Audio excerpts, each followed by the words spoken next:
didn't really play. Hi, how are you doing there, YouTube world? I had a little promo to play, but we'll work out the kinks later. My name's Sean. I'm a returning citizen.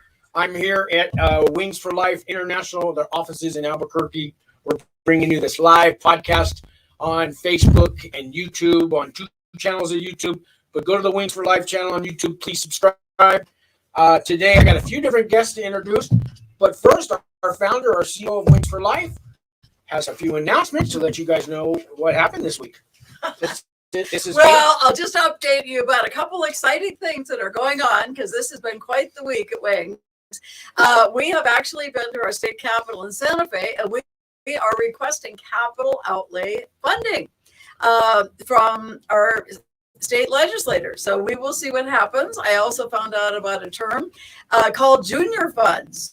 So now we are asking for junior funds. These are funds for programming with our goal of starting 8 programs around the state of New Mexico and finding enough funding to hire some staff to run those. So there are a lot of things that are going on. It's an exciting time. We will not have our Monday night Wings for Life meeting because it's a 5th Monday.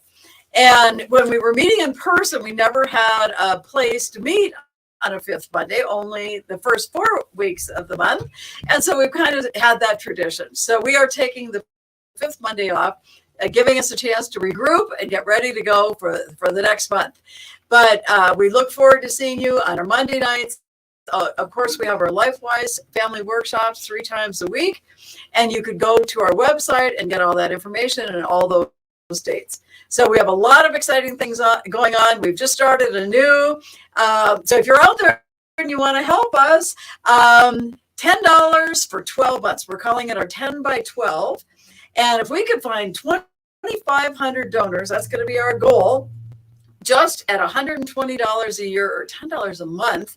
That's a couple cup of coffees that maybe you wouldn't have to help us, because our goal is to have a building where we can house our Wings works, a building where we can have a real studio, a building where we can have meetings and really reach out and help not only those returning citizens, but their families and anybody else who needs help. You don't have to have somebody in prison to come to Wings. So that's what we're trying to accomplish here. So be part of our 10 by 12. Help us this next year. And just thank you for joining us today with this wonderful podcast. And Sean, I'm so excited. Our 2nd week, we are doing it. So I'm going to say goodbye to everybody. And we've got some wonderful guests today, dear friends, and they run a wonderful program. And we are just so pleased that they are here today. And of course, Sean and the team will answer all your questions. So thanks, everybody. Dress Schultz is in the house. Before Ann leaves, she wrote a book. It's called Family Arrested: How to Survive the Incarceration of a Loved One, because her husband went to federal prison, 8 years ago? No, more like 35 years ago. Left the family high and dry. When you go to prison, your family goes to prison as well. It's all in this book. I was just talking to a guy, Josh, if you're watching. He's got to go in next month to turn himself in. He's got a wife and kids. They're going to come here in the office Tuesday. Remember that, Josh? He said he'd come in the office. So we're going to help out his wife and kids while he's in there. And when he gets out, we got help for him too. So if you have loved ones at home or in prison, you know what I'm talking about. But call us. All the phone numbers on the screen right here underneath, scrolling across. Give us a call. We have services. We have help for you. We have all kinds of ways to help you do this. You're not alone in this world. You don't have to go through this alone anymore. All these people care in this room. There's more people here. And if you watch us every week, by the end of the year, you'll probably meet 500 people who care and know what you're going through. There's that many people out there on your side. Oh, many, many more than 500. Believe me, we have thousands of volunteers every year, Sean, to help us. And I will say with my book, I know Sean has set up some special ways of making a donation. The book normally sells for $20. We'll do it for $10, and that'll include shipping and handling. So and a signed autograph. Oh, yeah. Well, that's really important. Everybody needs that. But hopefully, maybe it would help you, because I wrote this book because there was no book out to help the families. And so whether you're dealing with this or your family is, it's a difficult situation. And so if you do decide to just make a donation today online, put in, you've got a chat. here that they can communicate or they can tell us, we will get your address and we could mail this book out right away to you. And hopefully maybe it would be of help. And it is a half price. And then of course that includes shipping too. So we're trying to do it as reasonably as we can to try to help people. So thanks everybody. Have a great weekend. All right. Thanks, Ann. So now I want to introduce two guests. One's been sitting here next to me. This is Mary Briggs. She was the former director of Thresholds. I have the current director of Thresholds, Herman Delgado, and they're here to tell you all about Thresholds. So first of all, Mary, you want to say hello? Hi, I'm Mary, and I'm involved with Thresholds, but through Thresholds, I became a member of Wings, and so I had a mentee that belonged to Wings, and she asked me to a Monday night dinner, and I've been coming ever since. And since the pandemic, I've been coming into the workplace every day volunteering. So don't say I don't care. We don't care. Yeah. Just because somebody hasn't been to prison doesn't mean they don't care about you. Know that, guys. Okay, you don't have to have been there to still care. I'm here every week to tell you that. This is Herman Delgado from Thresholds. How you doing, folks? I've been working with Threshold, which is a program for men and women coming out of prison. I met Mary there, I don't know, a decade ago. And right now, we, although we're not able to go into the prisons, we continue to collaborate with both federal and state prisons, as well as some of the jails. And I'll be talking about how we interface with them in a moment. Back to Good. I wanted to get with you on jail. So I got a few questions, but I'm hoping somebody out there in the audience, well, somebody's here. TJ is in the room, and I know TJ, and TJ is waiting to get sentenced. And it's one of these days he's going to have to do some time. So, but TJ, you hang in there, you know. You got any questions for us, TJ? Let us know. Anybody out there, we will answer every question, every comment. So I wanted to know maybe what Thresholds is. I know you kind of said it, but in a nutshell, if you run it into somebody on the street and you tell them you work for Thresholds, they'll go, well, what is that? Sure. So Thresholds has been around for about 25 years. It started as a collaborative effort between the Archdiocese of Santa Fe and the State Department of Corrections here in New Mexico. And at that time, there weren't many programs like Wings or many other programs that provided services to individuals that were in prison or jail or being released, coming out of the system. And forget about services to families. It didn't exist. But over the last 25, 30 years, things have improved significantly. What we do at Thresholds today is we go into the prisons. There are 11 prisons in New Mexico, and I don't know how many jails, 26 or more jails. And we focus on the state facilities. That's what we were doing before. So we go into 5 of the prisons, even though we can visit all of the 11 prisons. And we'll begin to establish a relationship with men and women that are going to be released. The idea of the program is to help those individuals that are being released readjust to the community.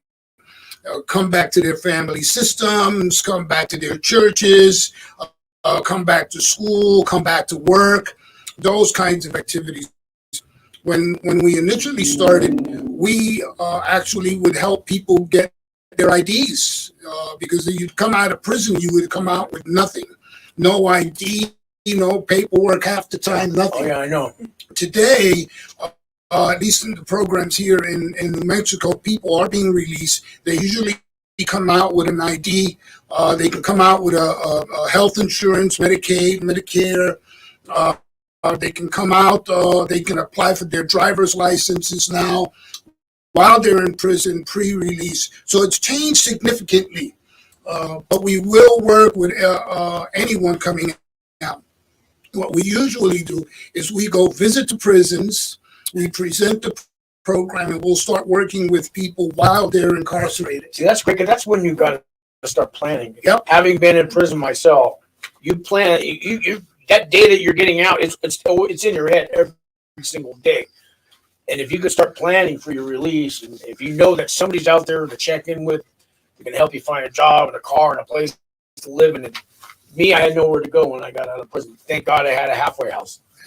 But So we start working with the individual prior to release. Now today, we also work with people post-release. So you could be in the community. You could have been released from prison and are living in the community.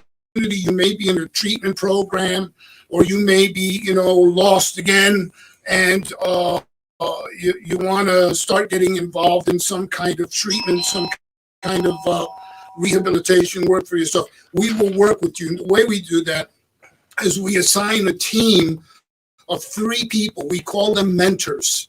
And these mentors will work with you for about a year. It could be a year and a half. It can be 2 years. It could be 6 months. But we traditionally would work with someone up to a year.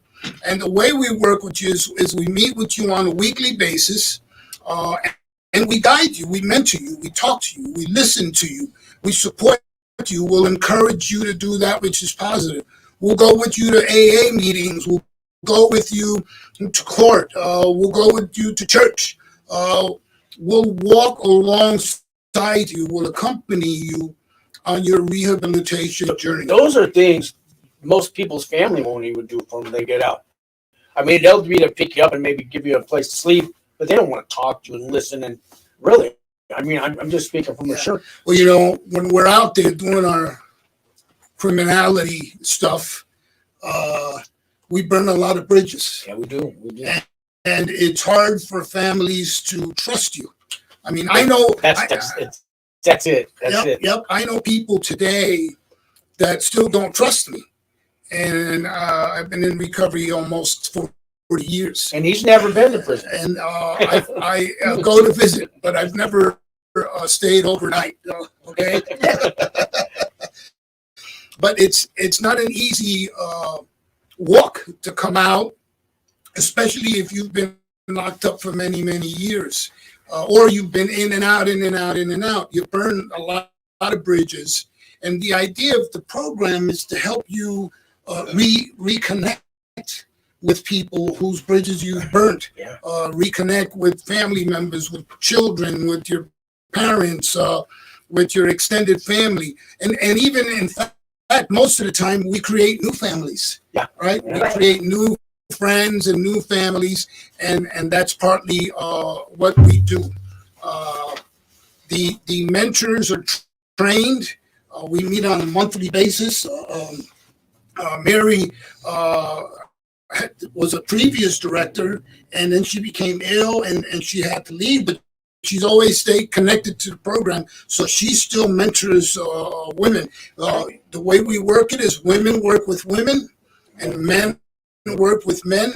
Sometimes married couples will get involved, and they'll work with a man or a woman, depending on the situation, but we've had that kind of case mentorship as well. So, Mary, do you remember? Can you just offhand how many people you personally met out of prison and helped?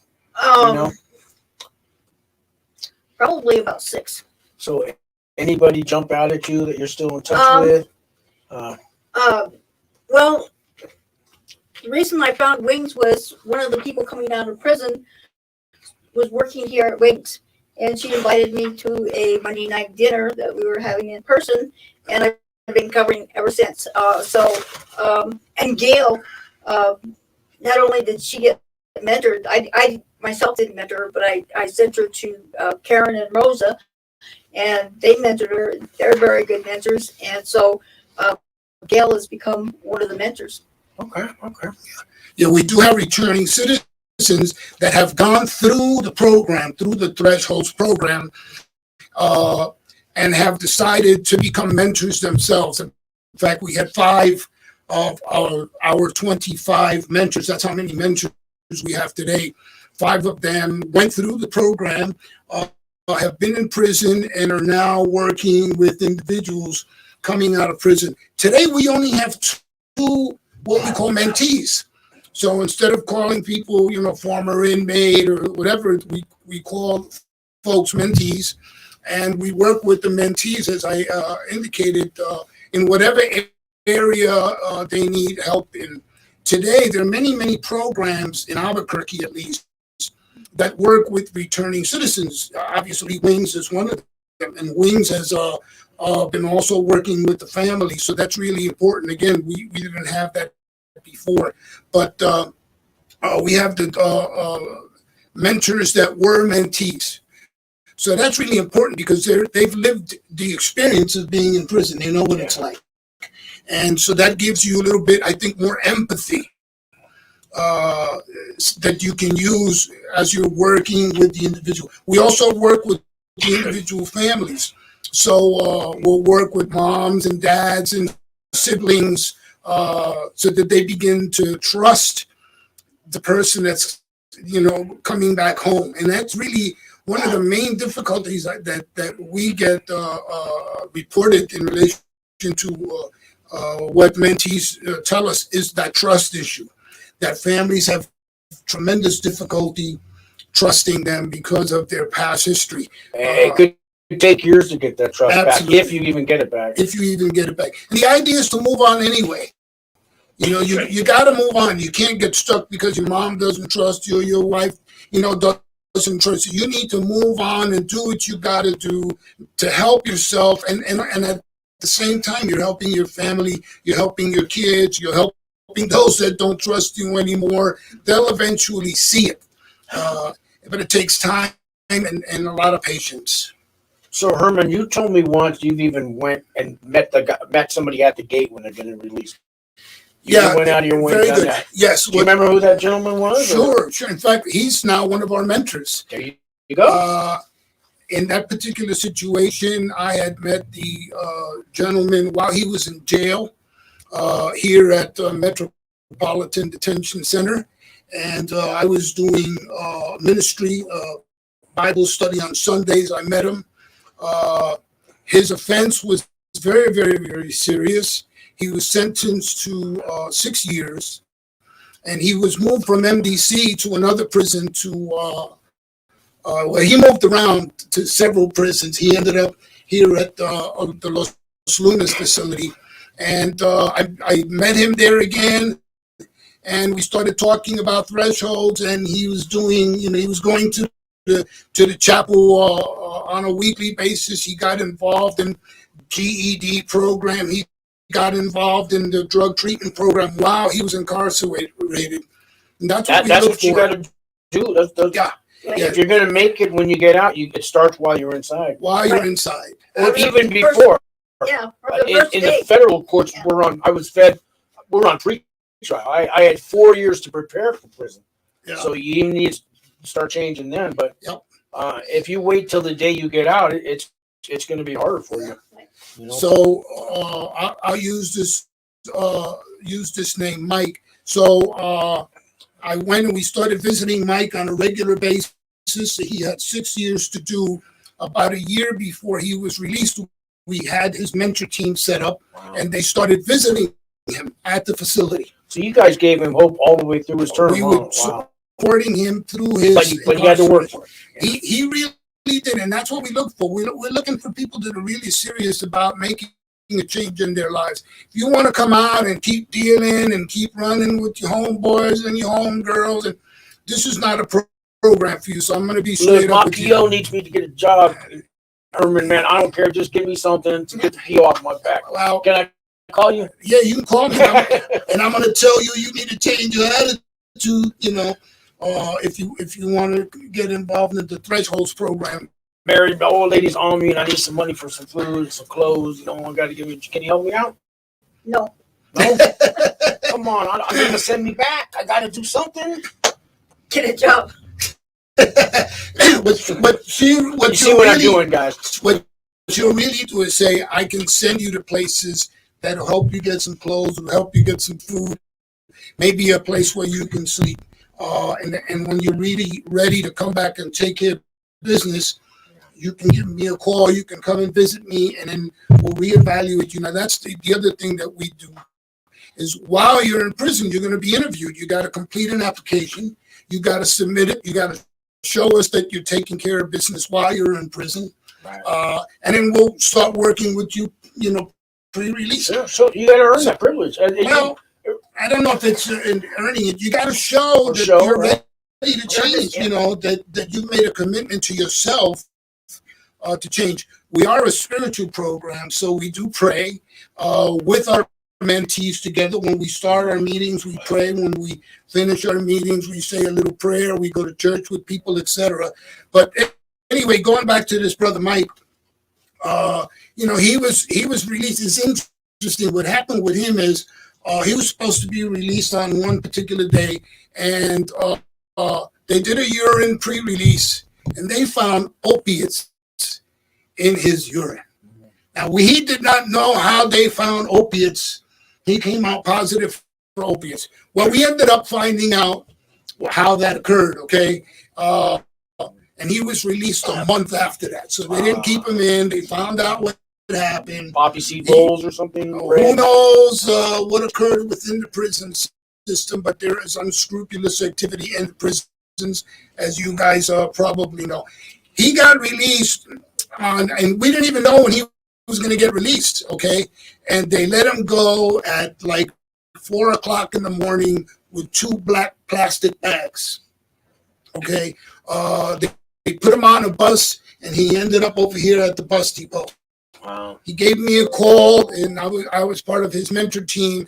I went over right away. We picked him up. The first thing you do when you get out of prison, the first person you visit is your parole or probation officer. Yeah. So we took him to his PO. He had already been set up for housing. If you don't have a place to live, they're not going to release you. So we took him after the PO to his new residence, which was a halfway house. Yeah, I know you work with Oxford houses. Oxford and a whole bunch of other facilities, here in the metropolitan area. But anyway, that's Mike, and Mike, he's a vet, so he ended up in the VA system. He did suffer some setbacks. He became very depressed at one time and ended up in a mental health unit at the VA. But the thing about him is that he always struggled to get better. He stayed on track, even though there were obstacles. He stayed on track. He never gave up. And today he never gave up. He never, he's very prayerful, very spiritual man. Reconnected with family. It was difficult for him to do that because most of the people in his family get high, and you get released. You're not supposed to be around people that get high. So the deal. The struggle that we have. We're trying to connect with family and friends. But that's Mike's story. He did really well, and he's now one of our mentors. We also will go out if we know your date of release. We'll go pick you up. We'll wait for you at the facility. In fact, most facilities want to know who's going to pick you up, so that you give information and so forth and so on. Now we protect our mentors. Besides getting the training, we don't give out personal information or anything like that. So you folks got to know that you're just going to work with us. Our names, our phones. And that's about it. You might get a little information, like you probably end up knowing that Mary also works for Wings. She's all over Wings. And you get to know some personal information about your mentors, but for your protection and theirs, we're careful.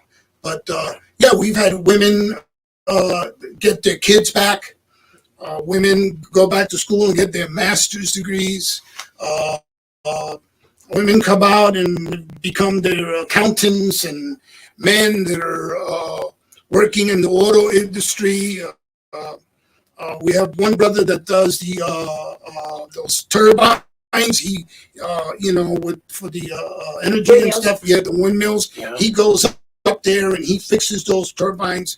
We have tremendous success stories, but we also have some sad stories. I mean, So we got about 10 people watching. Does anybody have some questions for Herman or Mary about thresholds? Anybody in prison that you need some help with?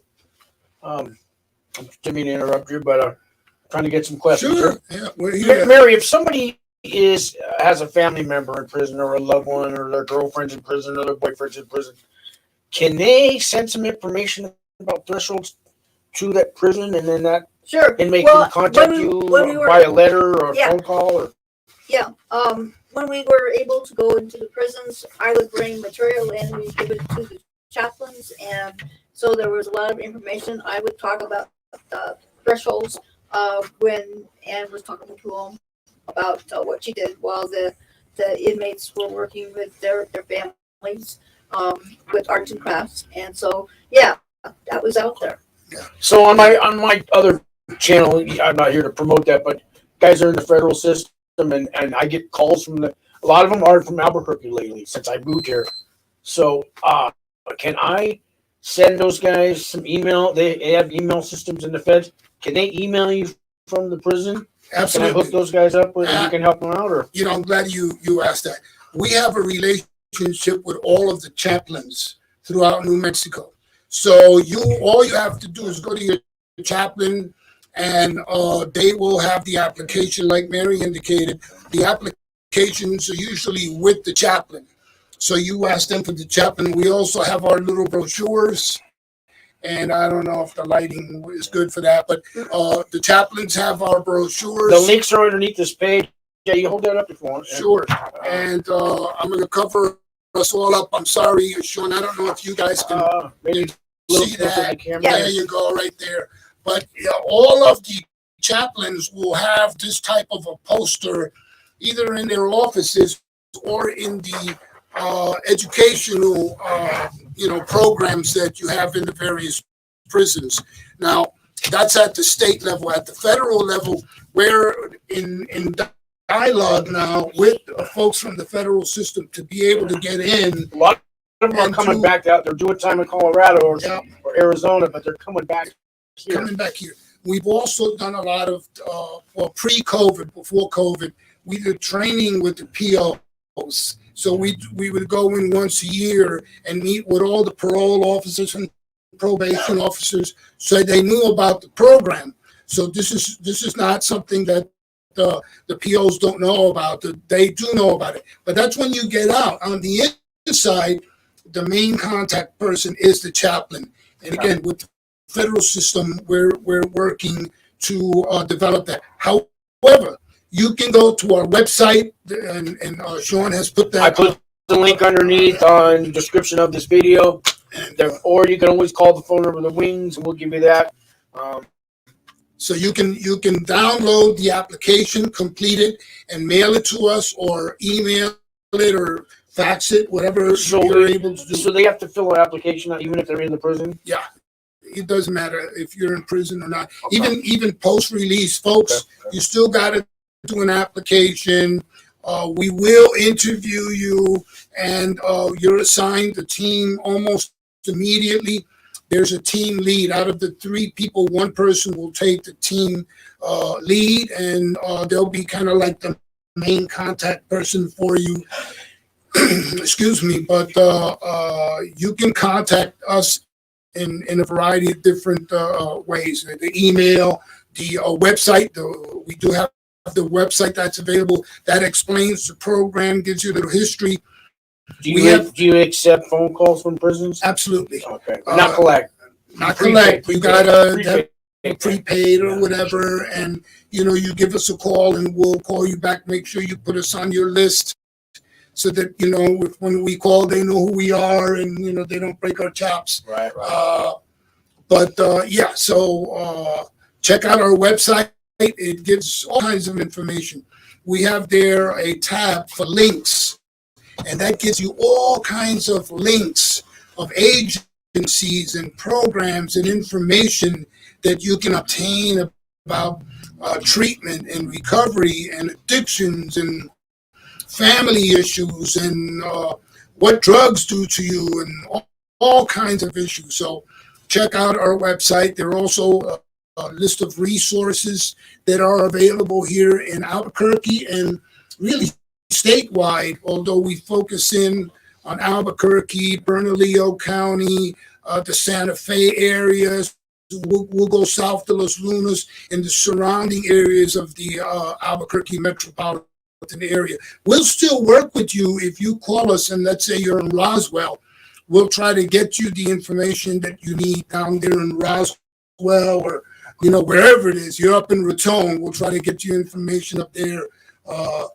So we'll provide resources. So I think that's what Mary was leaning towards. We'll give you the resources that you might require that will assist you with whatever your situation is. I just think that's a great service. I mean, having been to prison myself, I wish I would have known about you.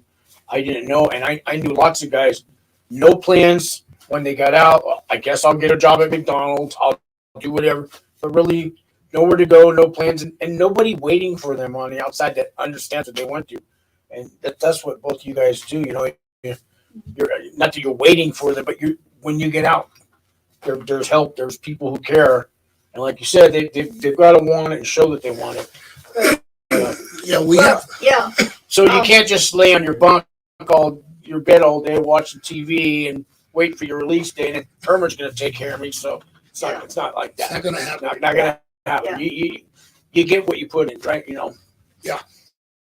So I've been working with the Los Lunas prison in the mental health unit for over 20 years, minus COVID. The reason I got in there was because they had people with mental retardation. So that's what got me started. And meeting Gail here and getting through Wings, then it's been quite a ride, and I love what I do, and I do what I love. I love that. Yeah, today there's a lot of collaboration between programs. So even though I'm part of Thresholds, I also collaborate with Wings. So we'll support one another. I participate in some of your activities. Two of our mentors are members of Wings. Mary is one, and Tom is another. And hopefully, Sean, you'll join us as a mentor one day. You'll think about that and come on board. So there's a lot of interagency collaboration. The Department of Labor is now involved in creating programs for returning citizens, and that's the term we use for people coming out of prison. They're individual programs like Best Chance, all kinds of programs in the Albuquerque metropolitan area that will work with returning citizens and their families. And I think that's really important that as agencies, we're not working with just individuals. We're working with family systems as well. We are non-denominational, even though we are sponsored by the Archdiocese of Santa Fe.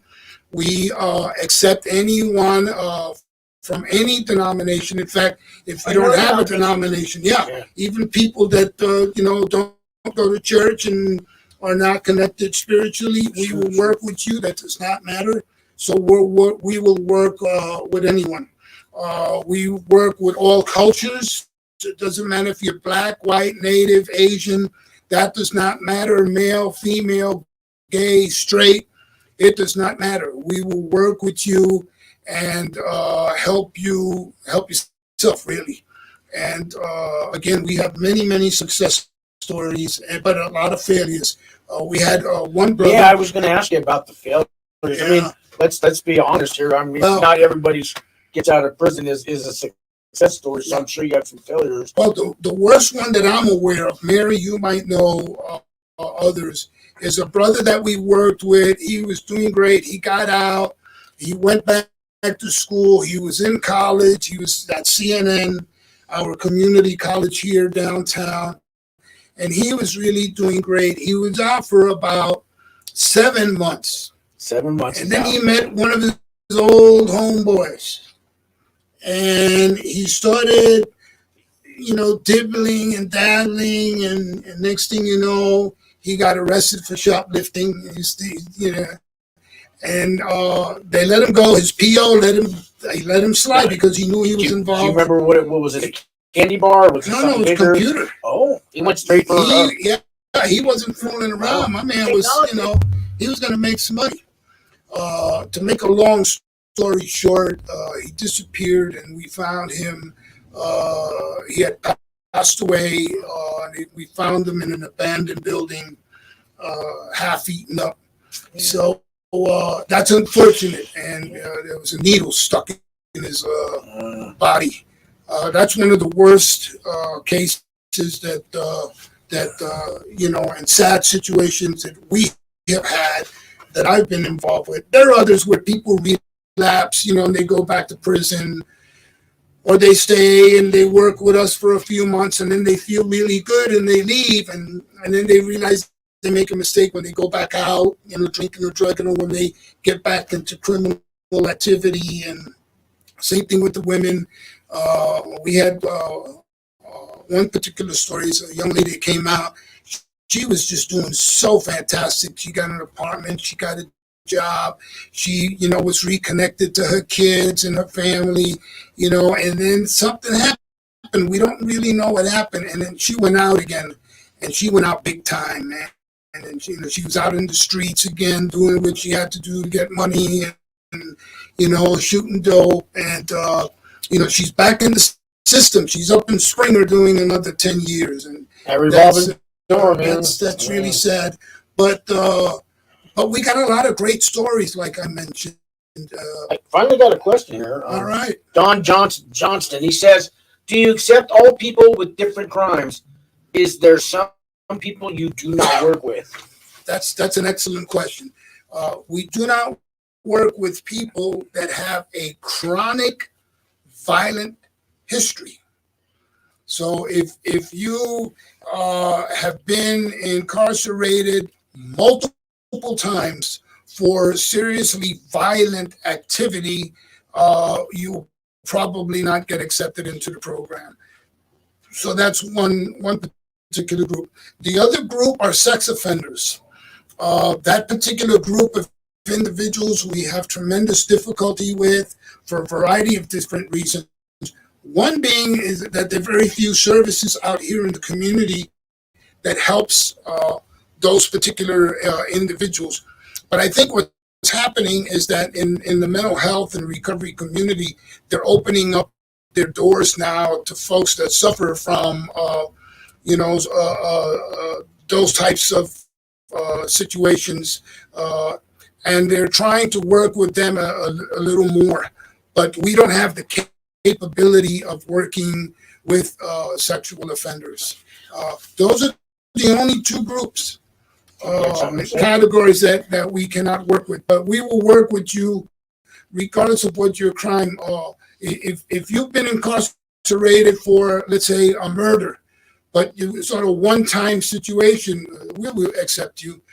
Now there are exceptions to the sex abuse situation. The reason we interview people is because you might be charged with a crime like sexual deviancy, and when we go and we interview you, that's the charge that you pleaded to, right? But maybe that did not occur.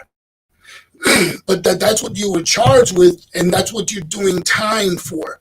So that's part of the interviewing process. I know Mary worked with a case like that of a young lady that was charged with a sexual crime. And this was a first-time situation, and it was with a family member, and it was a very, very unique case. She did 12 years of time. And when she came out, we worked with her. She is doing fantastic. So even though you might have that kind of a history, that's the reason we interview, as I mentioned. Well, the thing of it is the statistic is only about 4% of people who are committed for sexual crimes return to prison. And I don't know if that's because of the way that they were treated in prison, or if it was just something that happened, somebody that was young that wanted to run away, and the parents were, wanting the guy to do time because their daughter was underage. In the past, that wouldn't have mattered, but now that they have regulations, yeah. Yeah. Thank you for that question. That's a really important question that we clarify, folks that we would not work with. And then the other categories I mentioned, you really want to, make sure that you want this, that you want recovery, that you want to change your life. If you're not there, and you try to play us, we interview you and you tell us this, that, and the other, we're going to know. And these guys are street smart too. So, as I indicated, we have 5 mentors that have been through the program. Half the mentors that exist are in recovery. So, the mentors are pretty savvy to what the situation is, and we ask that you be honest. And if you're ambivalent, we'll work with you. Ambivalence means that you're not sure if you want to get, yourself together or not. Yes, no, or maybe so. We'll work with you because at least you have that. You show ambivalence. That's a positive thing. But if you know that you're going to come out and you're going to keep doing the same thing, you're going to keep dealing drugs and making money, you come out, in a day I'll make $1,000 versus making, $150, driving a cab, or $80 at McDonald's, So, be straight with us, be straight with yourself. And, if you need to do more time, do it. That's unfortunate, but you choose this today. Today you choose. You make the decision to either get yourself together or not. That's up to you. We can't blame, society anymore. We can't blame our mama, our papa, our wife. We encourage you to take responsibility for yourself. And that's the first step in recovery, right? You let it go and you accept your limitations and you make a decision to change your life and improve those situations. It's not easy to do that. It's easy for me to sit and talk. I've never done any time, but I know what it is to do time. I visited so many jails and so many prisons and spent so much time in them that I might have done a couple of years straight up. It's not easy. It's not easy. can we take a minute? Our director, program director, Ken Jackson. Ken, you ready out there? He wants to take a few minutes. We had a returning citizen to make him a cup, and here's Ken. He's going to tell you all about it. Oh, so I appreciate you. Thank you so much. You bet. I just want to share with everyone, this cup was made by a returning citizen named Carl, and I'm sharing this because I want everyone to know that if you have an idea, if you have a skill set, a talent that you want to actually share with the world, which we're hoping you do, we want you to know that we're here to support you any way we possibly can. So before we get Wings Works going, before the building is done, we want you to know that we're here to support you. And if you have those ideas, having a business background, one of my goals is to help as many people as possible. So if you have ideas, thoughts, whatever they may be, you can message Sean, or any way you can get in contact with us. Let's talk about it. Let's see what we can do to start now, so then we can start planning. So when Wings Works does take off, we can actually have you up and ready to go. So I was really excited to get my cup. This is actually my logo, and then underneath it, it says Luke 22:32.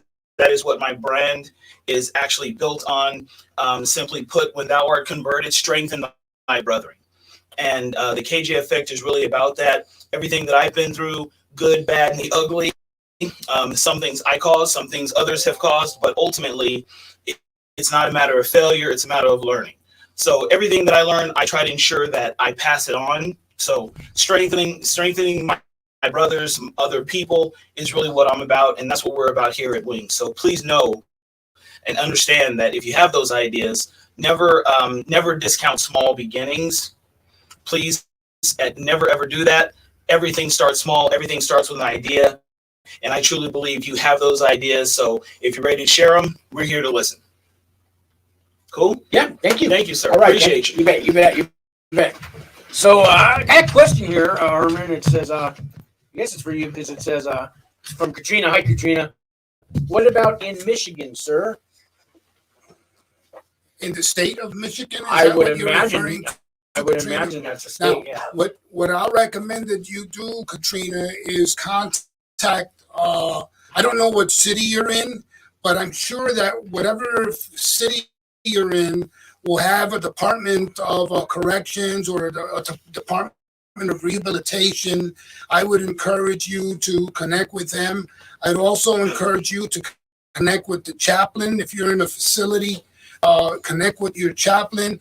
In many facilities, there are volunteer programs that exist, like AA, NA. There are church groups that come in and work with families like Wings. Wings will go all over the place. I mean, they're focused here in New Mexico, but they've been all over the world, and Yeah. they've taught other facilities and programs how to work in the same capacity with their families, etc. So that's something that you can certainly do. I would even venture to say to call Ann, the director here, and speak to her, and she might have a contact in Michigan. Unfortunately, we don't. But Katrina, don't give up and just start searching for programs and state departments that work with returning citizens. This is a national movement. So it's a really good time for those of you that are in various facilities to reach out to community leaders, to folks involved in different self-help groups, and I'm sure you'll be able to get some assistance. That don't give up. Just keep on trying, keep on looking for help. That's one of the things that we learned is that our brother just shared his strengths, and we will encourage you to use your strengths, whatever strength it is, no matter how minute you might think it is. Use those strengths in your recovery experience. There are many people in the community that will work with you, that are open to assist your families if your family needs assistance. So the point is knocking on the door, knock and the door shall be open, seek and ye shall find. So we need to make sure that we encourage you to do that as well as your families and each other. If you're a brother and you've been successful like our brother just talked about, then you need to pass that on and encourage others to do well. So use your strengths, no matter how minute you might think, that strength is. Yep. Yeah. Mary, any takes on the Michigan and other states? The only thing I know that I think Ann is from Ohio, and I know that they have the prisons out there that have wings in their prisons and wings groups. So, and that's right near your home state. So maybe give them a call too, and since they're nearby. Yeah, maybe you can get her name and number. We can get your information, and then Ann can call you back. I don't know if you can do that, Sean. Yeah. If she can give you her information, and then maybe Ann can get back to her and find out if Michigan has any wings activities. And Katrina's actually been on my channel. I talked to her on the phone. oh, very good. I have her number. Excellent. Her son is in federal prison. Got it. He's getting out within the year. Okay. So Okay. she's already looking out for her son when he gets out and help him, so that's why she asked about Michigan. All right. But I'm familiar with Katrina. All right. Most programs that work in prison systems have a religious base. So it could be the Muslim community, the Jewish community, the Catholic community, other Christian groups, Protestant, Baptist, so that they're involved in the prison systems all over, whatever state it is, it doesn't matter. It's the chaplains and those groups that are ones that are providing services in the prison systems. Okay. Well, guys, it's been about an hour, but I want to maybe wrap it up with some last words, advice, encouragement, anything last statement you want to make to people about wings or thresholds or. Now, you want to go first? Yeah. Everybody's accepted. Everybody is treated as a child of God, and everybody participates, and everybody is welcome. And if you're in prison, plan for that day that you're getting out. Yeah, do the work. You know, life is difficult. You just got to keep on trucking. No matter what gets in your way, we're spiritual, so we connect to our higher power. We connect to God. We pray. I encourage you to pray and stay connected to your higher power and do everything you can to be successful. There are going to be many obstacles that get in your way, and you just have to perceive them as being small hurdles, and you're going to just run right over them, and you're going to keep going.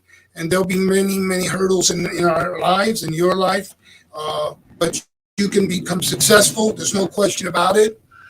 We have seen many men and women that have done just terrible things in their lives, turn themselves around and re-engage with their families, with their loved ones, with their brothers and sisters, have become productive members of society. It's not easy. All of us, I don't care who it is, will have obstacles, in their way, and we just need to continue struggling to do the best we can and help those that we can as we move forward in our lives. So We have a final comment here from Thinking Thanks. God, centering in mind, peace, true with all love, and thank you, friend, God. All in caps. beautiful. All right, guys. I'm going to show in this. I want to thank you guys for coming by the office. You for coming by the office. You're here today. So thank you for coming in today too. And I have a little 45-second clip of what happened Monday night when we do our Zoom meeting that also comes on Facebook, and that it's just 45 seconds. I'll close with that. I want to thank you guys for watching. If you didn't leave a question, please leave a comment or a question on the replay, because you can find this on Facebook and YouTube. In about 2 minutes after we close up here, it'll already be, the reruns will be playing. So please leave comments, subscribe, hit that thumbs up button, the like button, and even share that video with somebody else. Help Wings for Life get subscribers. It's absolutely free. You just click the button and you've done your good deed for the day. So thank you guys. I'll leave you with this video, and we'll be back next Friday at 3 p.m. Same bad time, same bad channel. And here's the video. Organization now called No Halo LLC. He's a certified peer support worker, and he is awesome. And I am so thankful he's with us tonight. So welcome, Nico, and tell us all about ways to get sober. Oh, and thank you so much for that wonderful introduction and allowing me to speak. The third developmental asset I believe that you need to have, or it's a choice, is planning and decision making. I believe anybody should know before they get sober. So you're going to get to know yourself. You see, while we live in a place that just shouldn't have a kindness, nobody applauds a fish for swimming. And that's it. Good night, everybody.